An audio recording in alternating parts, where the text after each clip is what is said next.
Hi guys! Ayan, so ngayon na ulit ako nakapag-vlog. Medyo nako-conscious nga ako eh. But anyway, yan. So update lang dito sa farm. So nakakatulog na ako dito na ilang araw kasi okay naman na yung mga gamit dito. Nag-leak test na kami. Yan, water test sa pool. Kasi tapos na, nakapag ano na sila, waterproofing. So yun, so pupunuin nila yan, magdamag. Pinaayos na rin namin yung slope para mas maganda siyang tingnan, ganyan. So yun. Kita nyo naman, yung mga kasita ay okay na. Ay, si Bebe nga pala. Hello guys. Say hi to the vlog. Tapos guys, tingnan nyo, ang dami naming alaga mga aso. Ayan. So guys, actually dito kami na-excite kasi malapit nang matapos yung main house namin. Si Ramil nga pala guys. Ha? Ha? Pambiling diesel? Oh sige. Oo, sige. Bigyan kita mama yung pera. Ha? Oh. Magkano yung diesel mo? 2K, no? Tapos 2.5. Ah, sige. Guys nga pala, for the past couple of days, umuulan dito sa farm. So, ang hirap kasi sobrang putik. Ngayon naman, nagumanda na yung araw. Yan. So, resume na ulit yung mga trabaho. So, guys, ito itsura ng main house. Look how beautiful it is. Yan. So, para may annex siya dito. Yan. Tapos, connected siya ng bridge sa taas. Sige nga, tingnan nga natin, Merlu, yung ano. So guys, ito nga pala yung ilalim nung ano, nung main house namin. Which is pwedeng-pwedeng pag ano ha, ng mga events, ganyan, kasi covered siya. Ayun. Tapos na, no? Yan, tingnan nyo guys, oh. Sasahiga na lang yan. Oo. Actually, almost a month na puro may mga scaffoldings dito, mga molds nila, ganyan. So, ngayon lang ulit siya natanggal. So, yan. O, diba, guys? Look how nice it is. Guys, at saka tinan nyo, ang galing nilang gumawa ng, ano, stoneworks. Diba? Tsaka, have you noticed it's tapered? Medyo mas malaki siya sa bottom, tapos yung pataas. Sige, let's go sa taas. Tingnan nyo naman yung view. Very nice. Oh, di ba? Oh. Tapos yung mga kasita, yan, makikita nyo, pati yung pool. Yan. Kung parang nahulog ka dito, gulong-gulong ka doon. No? Yan, Merlu, baka matalapit ka dyan. So guys, ito nga pala yung sample nung ano, nung dingding. It's bandeja. Kasi mas maganda siyang tingnan talaga. So itong buong main house, parang meron siyang wrap around balcony. So, 'di ba, yung mga guests or yung mga visitors namin can enjoy the view. So yan, so sige, i-pan out mo doon, Merlu. So yun yung makikita pag dito ka nakatayo sa balcony. So yan. You can see the entire property. Yan. Diba? Very nice. So guys, dito nga pala yung kitchen. Merlu, ingat ka. Baka maano ka, ha? So magkakaroon dito ng bridge eh. Joining tong main house. Dito sa parang annex na structure na to. May bridge dito. Tapos covered siya. Tapos guys, di ba, ayan yung mga pamakuan, inaano na nila, yung dingding, suliras. Yes. Ito yung lalagay yung mga tapakan, ganyan. Which is so nice. Di ba, Merlu? Oh. Pansahig na lang ang inihintay. Tapos dito naman sa right side ng house, makikita nyo yung bridge.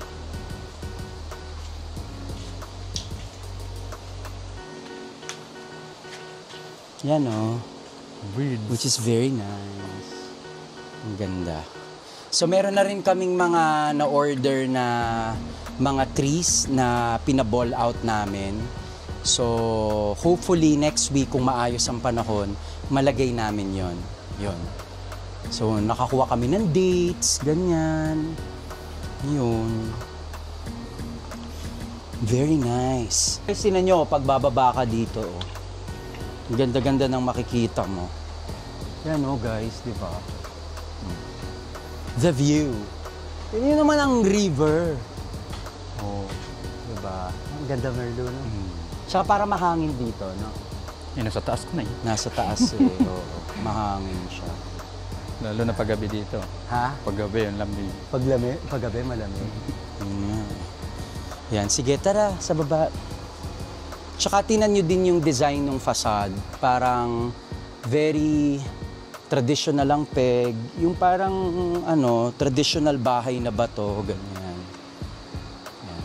So para at least maging cohesive siya dun sa overall theme nitong property. Ayan. Tapos pakita natin, Merlo, yung sample dito. Kasi makikita mo dito yung mga tigula, mga kalyado, para makita nila. So guys, ito yung sample ng mga tisa tiles na nilalagay nila. Ito ba yung sa bubong? Ito yung nilalagay nila? Yan. Sa main house? Yan. Yun, medyo may kabigata. Yung 3 kilo. 3 kilo isa. Guys, imaginein mo 3 kilo isa. Tapos kailangan nila iakyat yan. Para maging ganito yung itsura. Yan o. Ito yung baba niya, sir, doon. Tingnan mo yung sample nila. Ha? Ng pintura sa baba. Alin? Itong sample nila sa baba. Oo, yung parang sinampolan nila. Ayan. Nakita ko nga yan eh. Ayan guys, tinan nyo. Parang ang effect niya, parang wood sahig, pa rin. parang Pero kahoy kasi, yung outer perimeter kasi nung ceiling, parang bato yan eh. Kasi yan yung wrap around balcony. Tapos yung dito naman sa area na to, andyan din yung mga tubo nung pipes nung CR. So hindi naman siya pwedeng kahoy lang. So kailangan talaga niya bato. So yun, inunuhan nila yung effect para mukha siyang kahoy din. Merlo? Galing nga eh. Tingnan nyo guys dito sa vantage point na to. Yan. So makikita nyo dito yung kung ano yung magiging itsura. Yung kalyado. Tapos yung bandeha na panels. Yung magiging niya. Tapos yan yung... Tapos yun, wrap around balcony, ganyan. So, medyo matagal-tagal pa kasi syempre, mahirap maglagay ng tisa sa bubong eh. Tapos guys, tingnan nyo naman yung aming gate.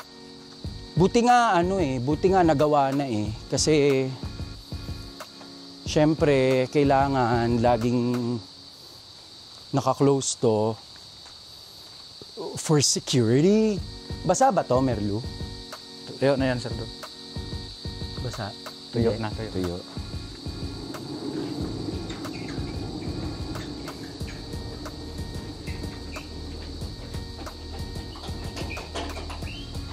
Paano ko malalaman kung stop na? Sa baba, may banggaan. Ha? Sa baba, may banggaan. May banggaan sa baba.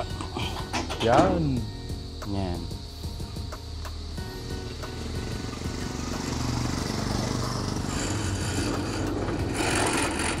Ang bigat.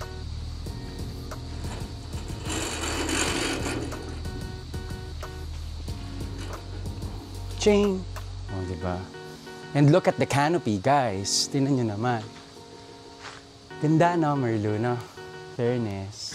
Tapos, nilagyan na lang namin dito ng pedestrian na access.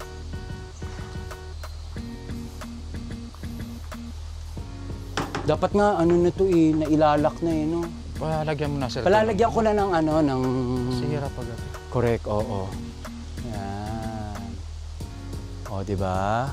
Very nice. Yan. Para siyang bahay na bato na may silong. Yan. Pakita kaya natin yung ayos na ba yung Yung natin, yung sa tubig natin. Pump house? Maagulo pa yung loob, sir, doon. Ayun. So guys, nagpagawa kami ng pump house. Andun yung tangke namin ng tubig na manggagaling sa deep well. Ay, tsaka guys, tinan nyo naman yung view. Kitang-kita yung Banahaw. So medyo nahihiya siya kasi, guys, tuturuan daw ako ni Ramil mag-backhoe. Nasusi, oh. Ha? Ayun, susi. Kunin mo kay Ramil yung susi, dali. Uy. Gumagawa ng Swimming pool pool. natin. Yan. Naayos na nila para tapos na. At tingnan natin doon sa pool, dali, baba tayo. Pantay na dapat to. To, Merluti na mo. Nakita mo to? Oo. To, hanggang doon. Papantayin niya yan. Lupa. Sa bunganga ng ano. Siguro dito siya kukuha, ano. Ayun nga, itinutulak niya papunta dito, pero kulang yan, sir, sige. doon. Oo, Kulang correct. na kulang yan. Para, kulang pa nga. Oo. Ay, ito, kukunin pa na nyo eh. Ito. Oo. Sa mataas, kukunin yan. Kukunin niya, no? Mababa pa yan dito. Sige. Ito, Ito para kasi hindi yan nga siguro aabot dapat dito pantay ito eh. Oo, hanggang doon, pantay. Oo. Laki ng lupa. Yan guys. Oh, 'di ba? Nagwa-water test na. Halina tayo magtampisaw, Merlu. Alo. Ang dumi. Ayan. Yay. Ang lalim! Oh, Anton, mag-dive ka nga. Pakita mo nga. Sige nga, Anton, mag-dive ka dito, dali. Nagwa-water test na. Titingnan kung may leak, i-identify kung meron man, tapos re-application ng waterproofing kung meron. Yun. So guys, syempre may kiddie pool for the kids.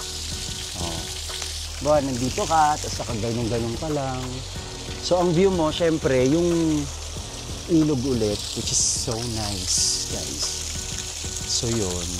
Ay, pakita pala natin, Merlu, kung ano yung mga binili kong kama. Ito recently. Saan ba yun nakalagay? 3? 2?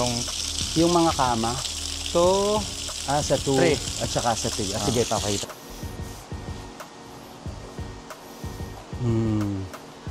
So tingnan nyo naman, guys. Diba? So ito, 4-poster bed. Yan. Tsaka syempre, ito, may isa tayong queen size bed. So ang ganda, no? So ito naman, guys, yung nagugustuhan ko talaga, yung mga detail. Burda, yung bone inlay, sulihiya. Yan. Tapos ito, yung traditional 4-poster bed. Pwede mo lagyan ng kulambo, pwede mo lagyan ng kung ano man, na nakaano. Yan. So, very, very, very nice. Diba? So, guys, ito pa yung isang bed na naano. So, yun lang naman yung update ngayon. So, hopefully, makapag-upload pa ako ng mga vids, ganyan. Actually, ang dami ko pang mga hindi pa na-upload eh. Hindi ko pa na-edit, ganyan. Talaga lang medyo busy itong nakaraang araw, kahit nung ano, kasi nga medyo sinusupervise ko na yung sa pool para maabot namin yung mga deadlines namin. Kasi lalo na ngayon, madalas na yung pag-ulan, so kailangan talaga samantalahin yung mga magagandang araw. Yun. So, yun guys. So guys, ito nga pala ako sa Casita 4 nagsistay.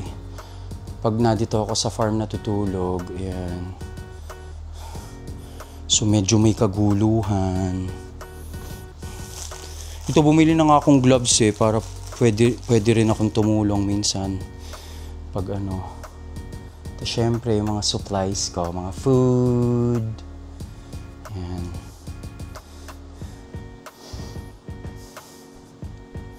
And bedside table. Tapos ito, guys, itong kumot na nadala ko, ang kapal. Ang init. Yan, meron din akong ref.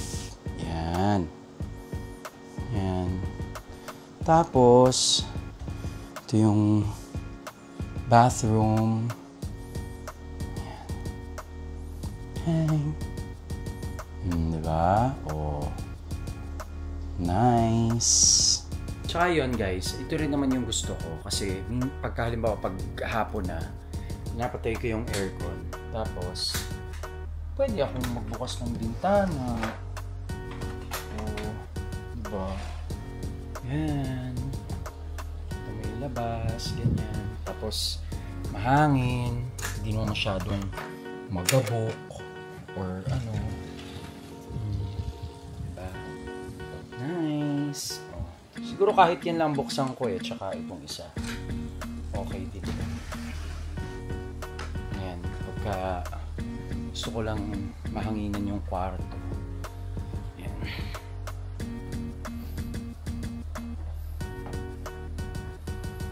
Diba? Very nice. Yan guys, so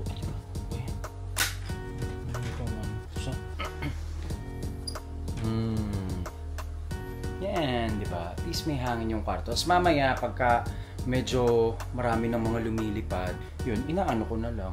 Sinasaraduhan ko na lang ulit. Yan o.